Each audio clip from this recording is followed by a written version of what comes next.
Welcome to 100 TV. అయితే ఎట్టకేలకు పెద్ద యుద్ధమే అనుకోవచ్చు. ఢిల్లీ ఎన్నికల తర్వాత రేఖా గుప్తా గారు సీఎం పీఠాన్ని అధిరోహించడానికి సిద్ధమవుతున్నట్టే తెలుసు. అయితే ఎలాంటి నిర్ణయాలు తీసుకుంటారు, ఎలాంటి చేంజెస్కి బీజేపీ నాంది పలుకుతుంది అనేది మనతో జగదేవ్ గారితో మాట్లాడి తెలుసుకుందాం. నమస్తే అండి.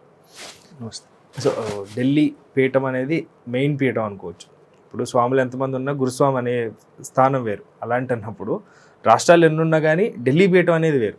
సో ఇప్పుడు బీజేపీ సీఎంగా రాబోతున్నటువంటి రేఖా గుప్తా గారు ఎలాంటి నిర్ణయాలు తీసుకుంటారు, లేకపోతే ఎలాంటి చేంజెస్కి బీజేపీ నాంది పలుకుతుంది, రాజకీయంగానా లేకపోతే ప్రజల పక్షాన ప్రజల్ని కలుపుకుంటూ రాజకీయంగా ఎట్లా ఆ స్ట్రాటజీ ఎలా ప్లే చేయబోతుంది?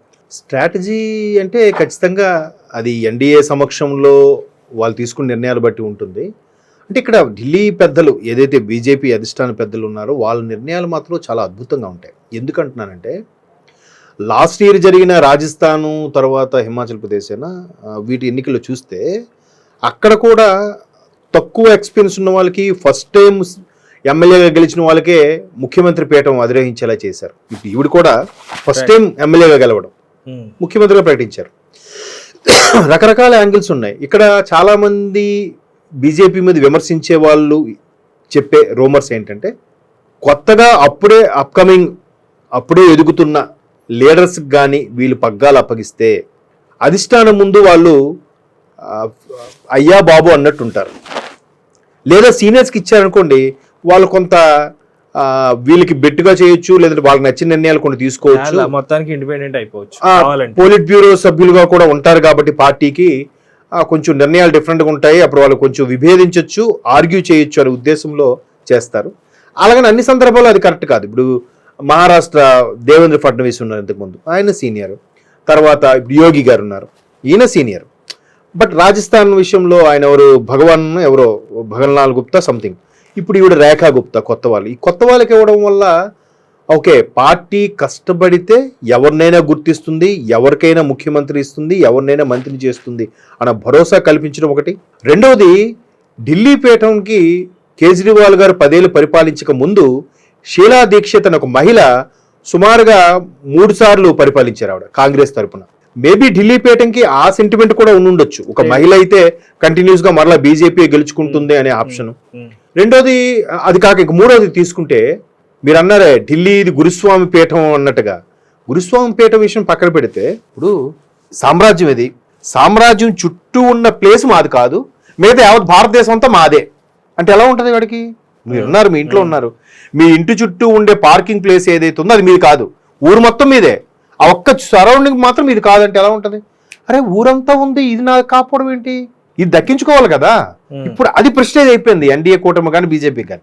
యావత్ భారతదేశాలు పరిపాలిస్తున్నారు, బట్ వాళ్ళు పరిపాలించుకునే చుట్టూ ఉండే బౌండరీ ఏదైతే ఉందో ఢిల్లీ, అది మాత్రం వాళ్ళది కాదు. మొన్నటి వరకు ఆమ్ ఆద్మీ, ఇప్పుడు అది మన ఇంటి చుట్టూ ప్లేస్ కూడా మందేరా ఇప్పుడు అనే ఒక ఇల్లు మందే ఊరు మందే.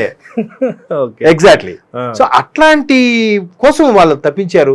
అది అలాగే జరిగింది. వీళ్ళ అదృష్టమో లేదంటే కేజ్రీవాల్ గారు దురదృష్టమో తెలియదు, ఆయన కూడా అలాంటి కేసులు ఇరికించారు కానీ మొదటి నుంచి స్ట్రాటజీ కదా. లేదండి, అంటే ఏమంటే మీకు ఇంతకుముందు కూడా చాలా ఇంటర్వ్యూలో కూడా చెప్పాను, రంగం సినిమా చూసారా? రంగం సినిమాలో ఏదైతే కష్టపడి ఆయన సీఎం అవుతాడో ఆ కుర్రోడే అసలు మెయిన్ విలన్ అని తెలుస్తుంది తర్వాత మనకి. మెయిన్ విలన్ అంటే వాళ్ళ మీద సానుభూతి కలిగేలాగా, ఎవరెవరితో మాట్లాడి వీళ్ళ మీద దాడి అయ్యేలాగా, బాంబు అటాక్ అయ్యేలాగా అన్ని మాట్లాడిపించుకో, అంటే వీడు సేఫ్, చుట్టుపక్కల అందరూ పోయారు. అట్లాగూ కూడా చేశారు అని కూడా ఎక్కడో ఒక ఆర్టికల్ చదివాను. అది వాస్తవమో అవాస్తవమో మనకు తెలియదు.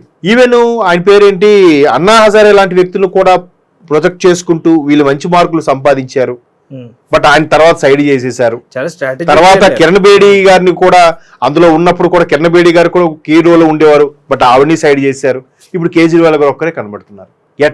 ఎలా సాధ్యమయ్యే ఈ మనీ హవాలా? ఎలాగా గోవా వరకు మనీని ఎలా పంపించగలిగారు? మొన్న కవిత గారి కేసు కూడా దానికి లింక్ అప్పే కదండి.